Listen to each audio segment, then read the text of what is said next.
Joining us now to discuss, former White House communications director under Trump and CNN political analyst Alyssa Farah-Griffin. Alyssa, thanks for joining us. Before we get into your interview with the committee, the transcript was released a few days ago. I want to get your reaction to what Sarah Murray just said. The committee telling the White House that they're worried that when Republicans take control of the House, White House personnel, these are career employees, not political appointees, presumably, witnesses whose identities were protected, could be revealed by House Republicans. Do you think that that's a legitimate fear? It's a very legitimate fear, and it's astonishing, and it's something that any Republicans in Congress who, you know, care about the credibility of oversight going forward need to oppose. This would be people like valets, Secret Service agents, people who worked within the resident of the White House that may have provided details that were important to the investigation of the committee, and they were simply just, you know, complying whether voluntarily or with subpoenas. And as we've talked about many times, Jake, those of us who testified to the committee, we faced harassment, we faced threats, and it's opening these private citizens up to that, which they never signed up for. You told the committee in your testimony this about former White House Press Secretary Kayleigh McEnany. You wrote, quote, "I am a Christian woman, so I will say this. Kayleigh is a liar and an opportunist. I wish her the best, but she's a smart woman. She's a Harvard law grad. This is not an idiot. She knew we lost the election, but she made a calculation that she wanted to have a certain life post-Trump that required staying in his good graces, and that was more important to her than telling the truth to the American public," unquote. Would you put a majority of your fellow White House staffers and officials in that category, or was Kayleigh McEnany a standout in that respect? Listen, it was hard to read that back to hear it and to say it when I did, but it was the truth. Listen, silence is one thing. People who are in the White House not themselves speaking up against the election lies, that's shameful. It's not a good thing, but it is far worse to amplify the lies that led to January 6th and that have taken hold in this country in such a dangerous way. So I hold those who push those lies, especially who I believe knew better, in a different category than those who merely remain silent. And something I keep going back to and just kind of reflecting, you know, 2 years after the fact of January 6th is, if doing the right thing was easy, more people would do it. But so many people sat on the sidelines and just decided someone else might speak out and do the right thing. Someone else might step in and stop this violence in real time. Kayleigh, others had massive platforms. They had massive public profiles that they could have used that day to hopefully try to stop the violence. But in the months and years that followed to stop this just insidious lie that's consumed the Republican Party, that the 2020 election was stolen, when in fact it, of course, was not. Yeah, no, I mean, she has a huge platform on a different channel, and she, as far as I can tell, doesn't use it to correct the record. Texts between Hope Hicks, another White House aide, and former Ivanka Trump Chief of Staff Julie Radford reveal how upset they were with Trump's actions on that day. This is private communication, not stuff that they've said publicly. Hicks tested Radford, quote, "We all look like domestic terrorists now," adding, quote, "This made us all unemployable." She also texted, quote, "Not being dramatic, but we're all effed. Alyssa," meaning you, "looks like a genius." Now, that text was referencing, my guess is, your resignation about a month before the insurrection. What went through your mind when you saw that? Well, listen, when I stepped down in December, it was, of course, I was thinking about my future prospects, but it was first and foremost because I was uncomfortable tying my name and my integrity to this lie that was being spread by the campaign and by some White House officials.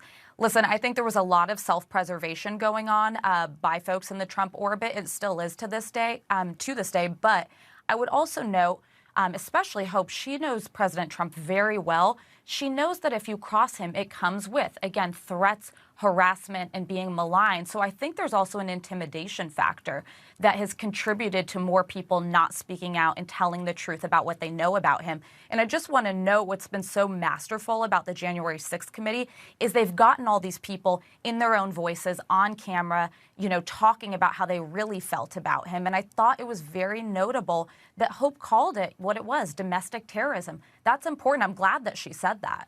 The chairman of the Joint Chiefs of Staff, General Mark Milley, testified about unflattering opinion articles written about Trump by former flag officers, generals and admirals. In referring to one of those former officials, Milley says Trump and his aides asked Milley to, quote, bring him back on active duty, court-martial him, you know, make him walk the plank sort of thing, right?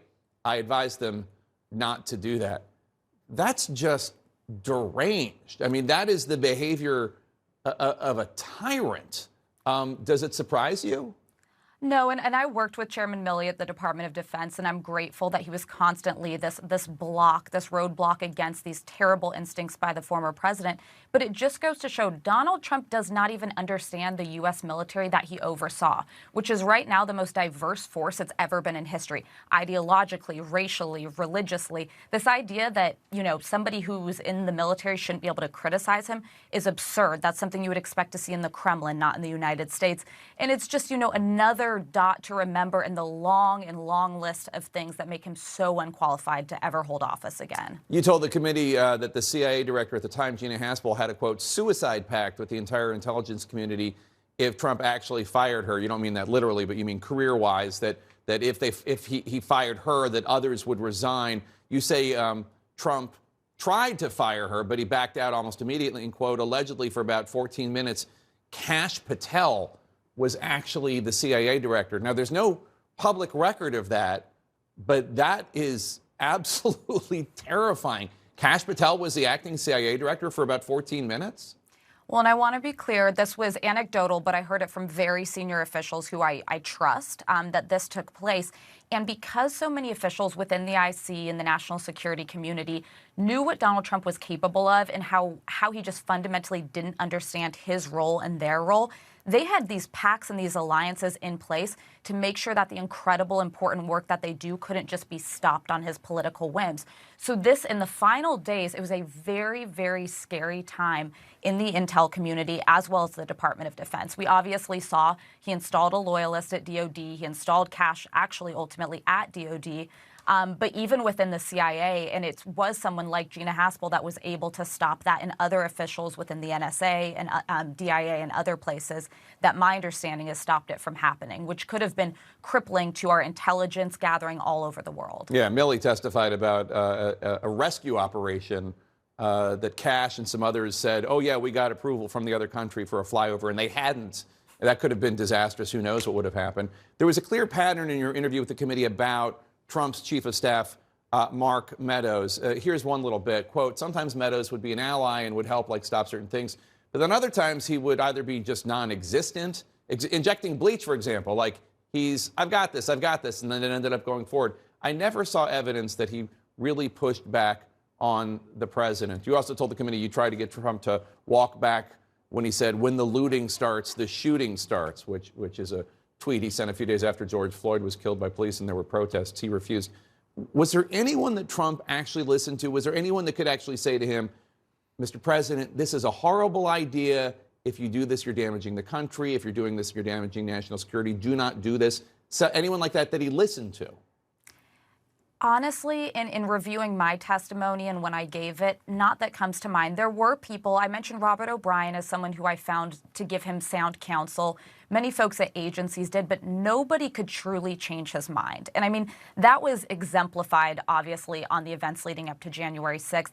I tried to, in my testimony, give as many concrete examples to sort of show what I meant. And in the injecting bleach story, which has become, infamous now, just goes to show that even the White House chief of staff couldn't stop a briefing like that from going forward and leading to this horrifying moment that will go down in history as one of the worst White House press briefings. But then, of course, much, much worse was the days leading up to January 6th, where we were told, oh, we won't let this person get in front of him. We're not going to let these lies get in front of Donald Trump. And yet they somehow still ended up in the Oval Office. So that's why I reserve some of my harshest, frankly, criticism for Mark Meadows.